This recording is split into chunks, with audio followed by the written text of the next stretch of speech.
want to learn some psychology? Tough. You're going to. How do you interrupt a catastrophe spiral? You know that thing where your brain goes round and round and round and you go to the worst case scenarios and suddenly you're chicken licking and the sky is falling down? If you know who chicken licking is.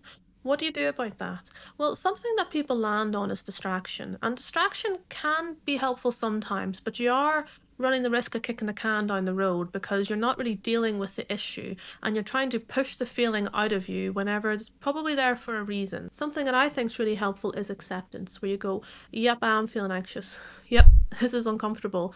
But what you don't do is you don't engage, you don't start playing out the worst possible scenarios. So this is where you accept the state you're in and you don't try to necessarily fix it, because believe it or not, those catastrophe spiraling things that you do is your brain's attempt to fix it. The problem is the bear is not in front of you, so your brain's trying to fix an imaginary bear, and of which case it never ends.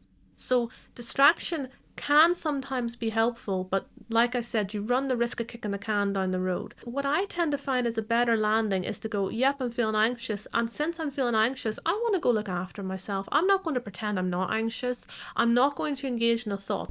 And you might get out for a walk. You might watch trash TV. I love trash TV. You might just do something where you're taking it easy, or you might go to the gym. You're not talking like rocket science, like super elaborate stuff here, because your brain in this state is not capable of super elaborate, complex problem solving, which is why you don't want to engage in the catastrophe spirals, because it's not exactly complex problem solving. Otherwise you'd solve it and you'd feel okay. Distraction can be helpful, but it can kick the can down the road. Learning how to accept and learning how to look after yourself is another very powerful way of learning how to interrupt the catastrophe spirals. It's just something to think about.